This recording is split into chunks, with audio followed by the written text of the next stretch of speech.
en este tiempo reciente, desde que empezó el año cristiano, hemos estado viendo lo que la fe cristiana, particularmente la fe de nuestra congregación, la fe de nuestra iglesia en general, como luteranos. Y pues hemos estado viendo diferentes aspectos desde lo más, ¿cómo les diré?, más elemental hasta ya ahora llegando un poco quizá a lo más específico. Y bueno, hablábamos de la condición del hombre, según nos enseñan nuestras confesiones, porque ese ha sido realmente el tema después de que vimos las escrituras. Ahora vemos lo que enseñan las confesiones, y pues un aspecto muy importante que yo les decía, es necesario tenerlo en cuenta, porque pues de allí parte todo nuestro entendimiento de lo demás, pues era la naturaleza del hombre, ¿no? Y veíamos precisamente antes de este intermedio durante la época de Navidad, que pues bueno, debemos tener bien presente esto, la naturaleza y la condición del hombre, ¿verdad? Y eso era muy importante que lo captáramos. Dice, creemos que el ser humano es creado a imagen y semejanza de Dios, sin igual en dignidad de entre la creación y objeto único de salvación mediante la fe en Cristo Jesús. Eso decíamos, ¿verdad? Imagen y semejanza. Y hablábamos de la dignidad y de la honra con la que Dios nos creó, por la que somos seres humanos. Eso lo veíamos en la imagen, ¿verdad? La imagen de Dios, y la justicia a la que fuimos llamados, que fue pues en la semejanza de Dios, ¿verdad? Fuimos llamados a ser santos. El Señor nos lo repite: sed santos porque yo soy santo, y eso lo veíamos en la semejanza, ¿verdad? Pero dice el siguiente punto: creemos que pese a la gloria de su creación y su presente dignidad, el hombre se encuentra en un estado de completa depravación a causa de su pecado y dureza de corazón, y que en dicho estado caído, herencia de sus primeros padres, no tiene el poder natural de aceptar, establecer o siquiera desear una relación con Dios a través del sacrificio de Cristo Jesús. Y hacíamos énfasis en eso, ¿verdad? El ser humano por sí mismo, el ser humano sin la intervención de Dios, no puede y no quiere aceptar o establecer una relación con Dios. Y eso es muy importante. Y vamos a ver unas razones ahorita que vamos entrando con otros temas, que vamos abordando más temas. Acuérdense que vamos abordando varios y entrelazándolos entre sí. Y bueno, pero dice el siguiente punto: como consecuencia obvia a lo que acabamos de decir, ¿verdad? Que el hombre no quiere ni aceptar, y no puede ni aceptar, y no puede establecer una relación con Dios. Entonces, la respuesta natural de la palabra es que, dice aquí, creemos que la salvación es obra única y exclusiva de Dios. Y aquí empezamos a meter temas, ¿no? Quien por su gracia otorga el don gratuito de la fe mediante el Evangelio, para que el incrédulo, es decir, el que no tiene fe, pueda, fíjense bien, y quiera creer, concluyendo que el hombre es salvo por la misericordia de Dios, aparte de las obras de la ley, como nos lo enseña San Pablo bien claro en Romanos, por ejemplo. Entonces, esto es muy importante. Y ahora que estábamos hablando en Efesios, que retomamos esto, la última vez que estudiamos precisamente todo lo que nos enseñan nuestras confesiones, hablábamos de esa palabra que es la predestinación, como la palabra que usa la Reina Valera, predestinación. Y también hablábamos de la correcta diferencia entre la ley y el Evangelio. Fíjense ustedes que tan importante como es entender correctamente la naturaleza y la condición del hombre, ¿verdad? Es así igual de importante entender y poder diferenciar correctamente la ley del Evangelio. Y fíjense cómo yo decía aquella vez que es importante la palabra que uso, diferenciar, porque no es ni separar, no es ni divorciar, no es ni contraponer, es simplemente hacer una diferencia, la diferencia que debe ser hecha.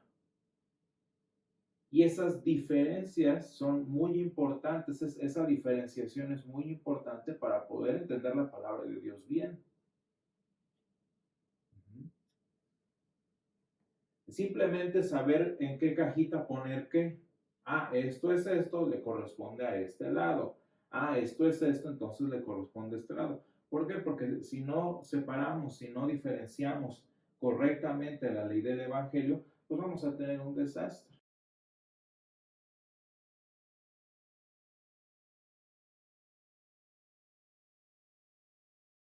Y eso lo podemos ver pues ya de entrada, cuando fíjense lo bonito de aplicar la ley del Evangelio, de esta diferencia a los temas ahora sí que hemos estado viendo, que es la predestinación, que es la justificación y que es, en su momento veremos la santificación, ¿verdad? Fíjense, vamos entonces a leer Efesios, lo que acabamos de leer, ¿no? Dice, bendito sea el Dios y Padre de nuestro Señor Jesucristo, que nos bendijo con toda bendición espiritual en los lugares celestiales en Cristo. Mucha profundidad hay en esta frasecita, pero lo importante es esto, fíjense bien, dice, que nos bendijo con toda bendición espiritual. Ya de entrada allí, estamos sintiendo que el apóstol San Pablo nos está dando una palabra de aliento, ¿verdad? Ya estamos viendo aquí que el apóstol San Pablo está hablando de una buena noticia, de algo bueno para nuestra situación eterna, vamos a llamarle así, algo beneficioso, algo positivo para nuestra vida eterna. Y como la palabra habla, como en este caso San Pablo habla de algo bueno para nuestra condición eterna, y que es bueno precisamente porque Dios lo hizo, ¿ah? Porque Dios fue el que hizo eso en favor nuestro o para nuestro beneficio. Esa es una de las maneras en las que podemos identificar que este pasaje es evangelio. Porque ¿qué me enseña el evangelio? Este versículo, por ejemplo. ¿Qué me enseña, qué me dice el evangelio? Lo que Jesús hizo para mi bien, para mi condición, para mi situación eterna. ¿Saben cómo estaría yo metiendo aquí lo que no tiene que ver? Si yo, fíjense, dice el pasaje, que nos bendijo con toda bendición espiritual en los lugares celestiales. Tan clara que es la palabra, ¿no? Algo que hizo Dios en favor nuestro. Se acabó. Evangelio, ¿no? A veces no es tan fácil así de partir, y es importante que lo sepamos, no es tan fácil decir, esta idea es evangelio. No, a veces no es tan fácil, pero en este caso sí. Les voy a decir cómo puedo torcer, o sea, eliminar el evangelio y convertirlo en ley. En el momento en el que yo convierto este versículo que es evangelio en ley, deja de ser palabra de Dios y es un invento de mi cabeza. ¿De qué manera? Fíjense bien, si yo les empiezo a enseñar que hay muchos a quienes Dios no quiso bendecir con toda bendición espiritual. Díganme, esa es una construcción lógica, ¿no? Pues obviamente si San Pablo dice que a nosotros nos bendijo con toda bendición espiritual, quiere decir que hay muchos a los que no bendijo con toda bendición espiritual. Ese es el punto del pasaje. El punto es que lo que quería San Pablo era asustar a la iglesia en Éfeso diciéndoles, hay muchos a quienes Dios no bendijo con toda bendición espiritual. ¿Se fijan que nada que ver con lo que está diciendo San Pablo? Y en el momento en el que yo meto la ley que en ver, pues es cierto, sí es cierto. Muchos no son bendecidos con tal bendición espiritual, pero por otras razones, ¿no?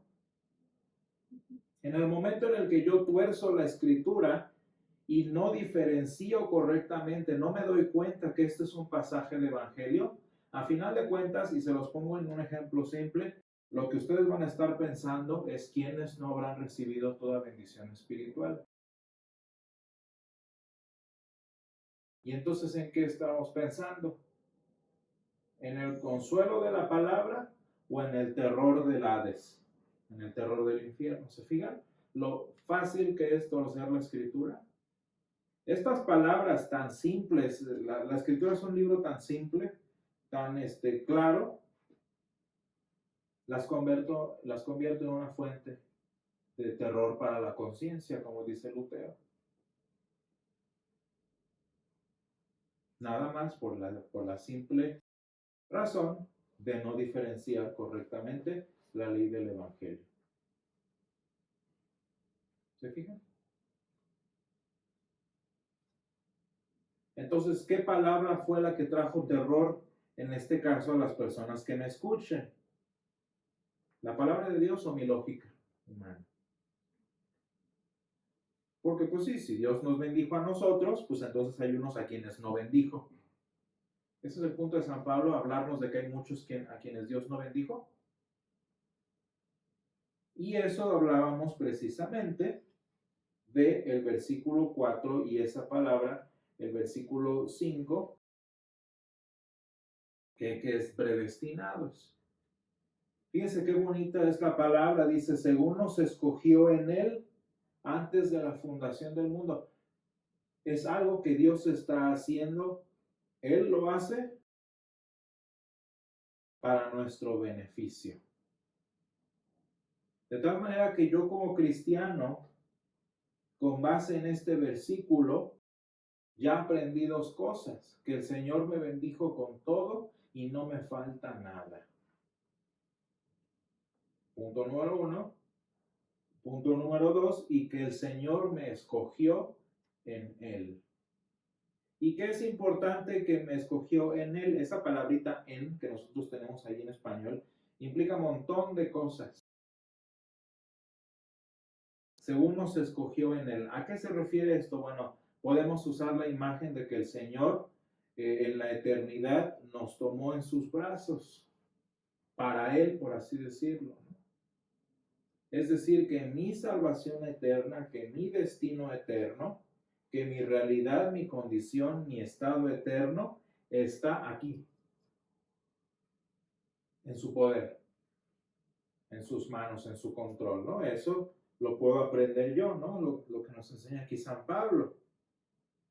¿Qué otra cosa? Que el Señor mismo, obviamente Jesús, como lo vemos más adelante, es Él el medio por el que yo estoy, por el que yo fui escogido por el Padre. ¿Se fijan que es lo mismo? O sea, es la misma frase, pero todo lo que conlleva. En primer lugar, yo como cristiano sé que mi condición eterna está en las manos de Dios.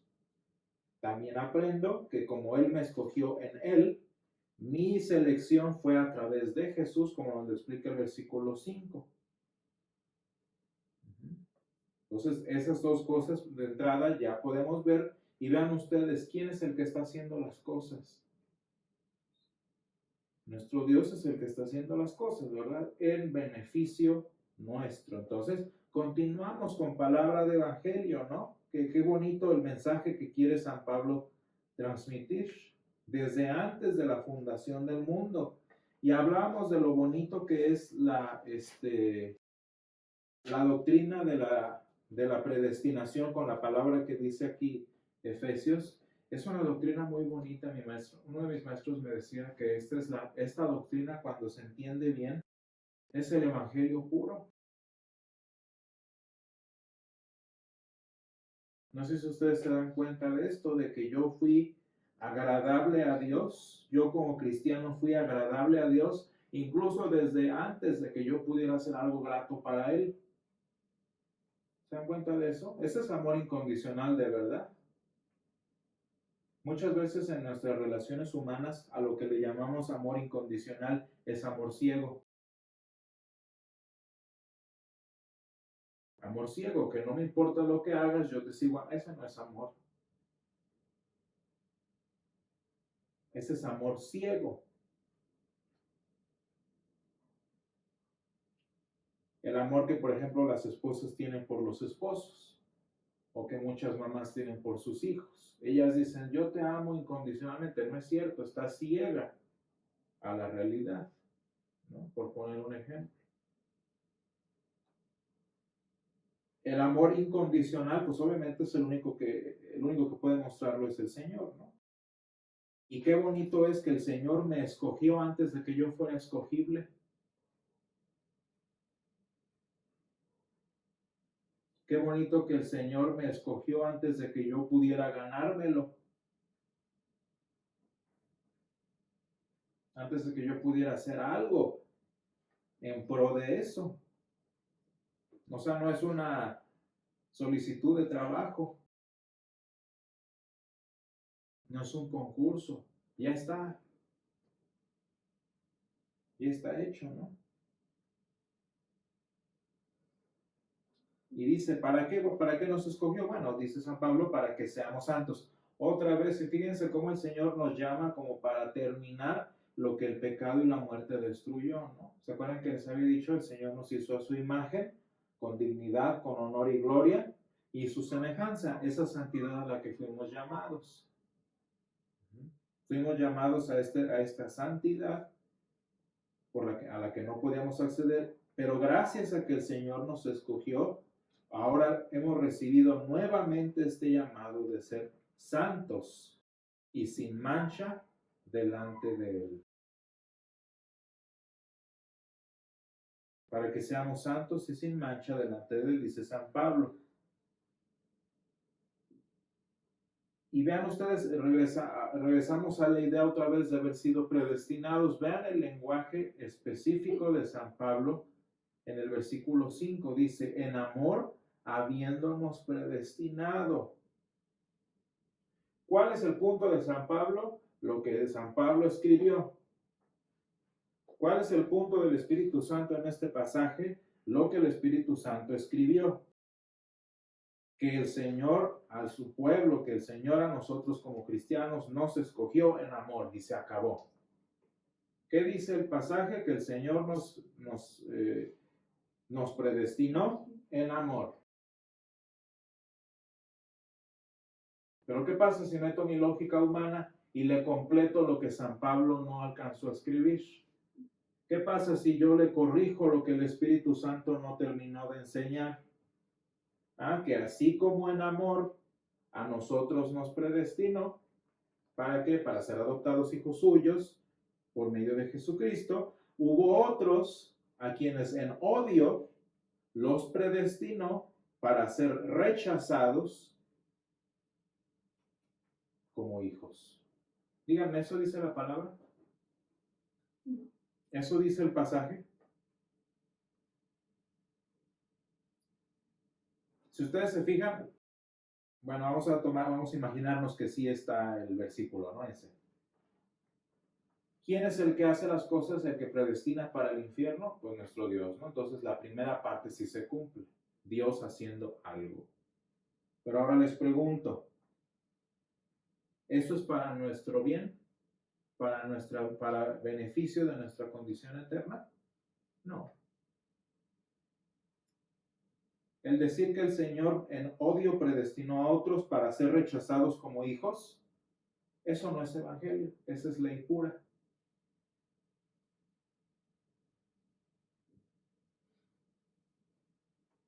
Pues fíjense cómo ya no estamos hablando de amor, ya no estamos hablando del Señor haciendo algo en nuestro favor para el bien de nuestra eternidad, sino el Señor simplemente sentándose en su trono como soberano.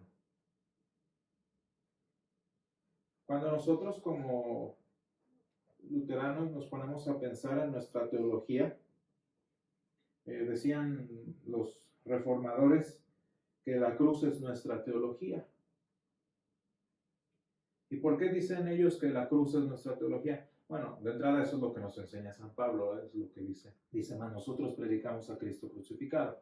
Ese es nuestro punto, ¿no? ¿Por qué dicen esto los reformadores? Porque cuando nosotros pensamos en la cruz y en todo lo que significó el madero, vean ustedes que todo se refiere a Dios actuando en favor nuestro. Específicamente ya con términos en la salvación, en el sacrificio expiatorio, en el perdón de pecados, en la vida eterna por la resurrección, etcétera, etcétera. Para nosotros como luteranos, para la doctrina de San Pablo, ese era el centro de su pensamiento.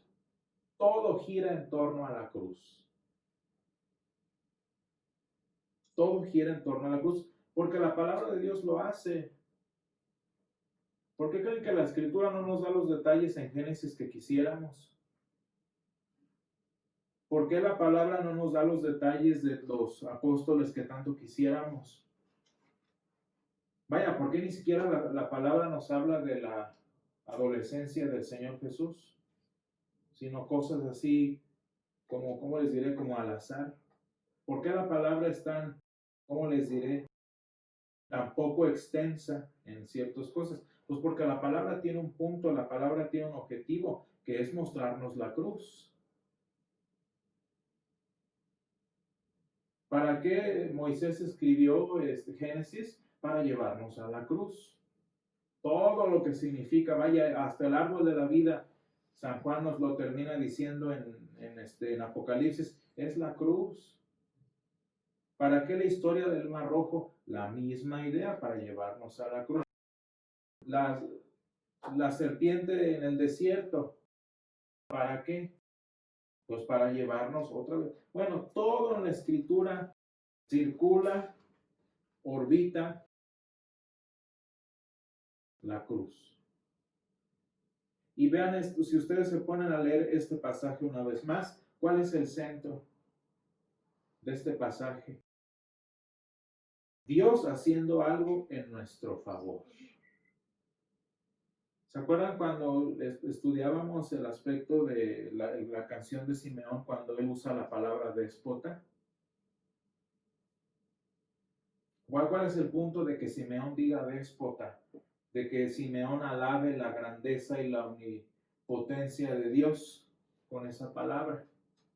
Pues que aún Dios siendo todopoderoso, aún Dios siendo el que es, lo que le interesa es actuar en nuestro favor.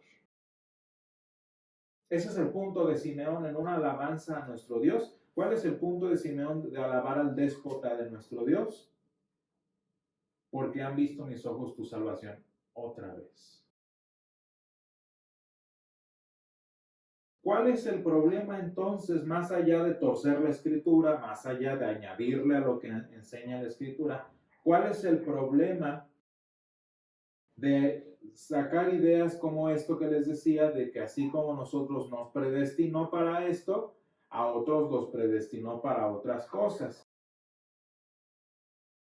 En el momento en el que nosotros hacemos eso y volteamos o sacamos o extendemos lo que le faltó a San Pablo, vean ustedes cómo ya no se trata de lo que el Señor hace por nosotros, ya no se trata de que el centro está en la cruz, ahora el centro está en la soberanía de Dios. Y ese es para las iglesias que enseñan esta doble predestinación, su centro no es en la cruz de Cristo.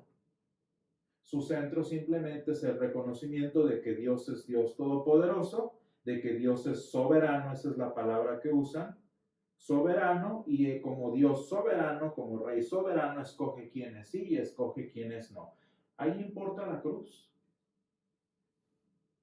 ¿Se fijan que con esa doctrina Jesús no es necesario?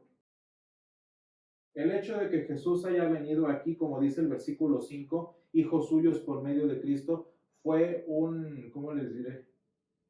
Fue un capricho de Dios. Ay, pues ¿cómo le hago para escogerlos? Ay, los voy a escoger a través de Jesús. Al cabo que yo puedo hacer lo que me venga en gana. ¿Se fijan que Jesús no es necesario, no es indispensable? ¿Es un capricho divino?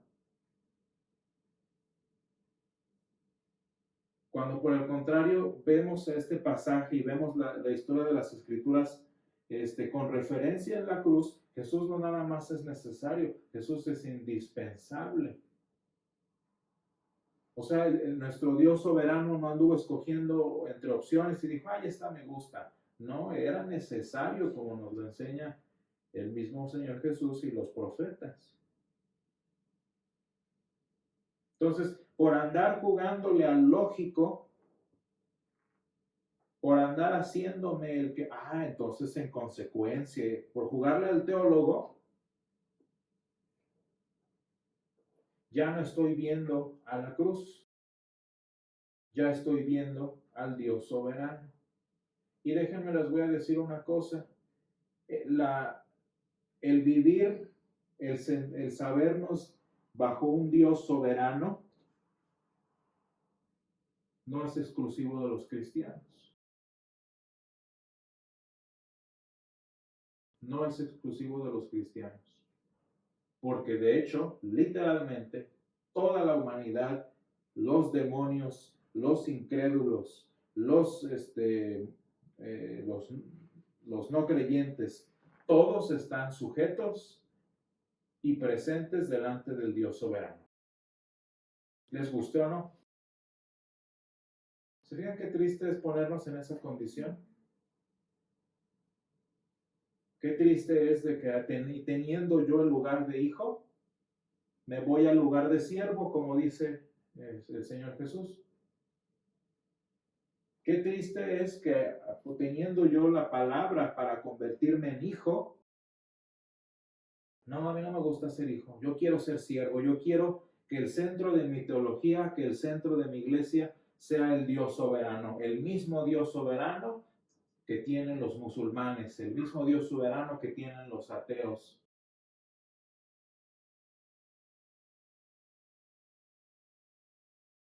Por eso muy bonito el apóstol San Pablo dice en 1 Corintios, mas nosotros predicamos a Cristo crucificado, porque por lo menos para nosotros, como luteranos, por lo menos para San Pablo, a él no le bastó estar con todos los siervos. San Pablo quería y quiso y nos enseñó a vivir como hijos. Y dice el Señor Jesús, porque el siervo no queda para siempre y el hijo sí queda para siempre. Cuando nosotros entendemos estos pasajes a la sombra de la cruz, ahora sí, por así decirlo, cuando nosotros leemos estos pasajes, cualquier pasaje de la Escritura, con la cruz en el centro de nuestro pensamiento, a ver, ¿qué tiene que ver esto para mi bien eterno? Aprendo a vivir como hijo. Vivo en el descanso, vivo en la libertad, vivo en la calma, vivo en la paz de saberme hijo de Dios. No nada más uno de sus siervos como los hijos de Alá.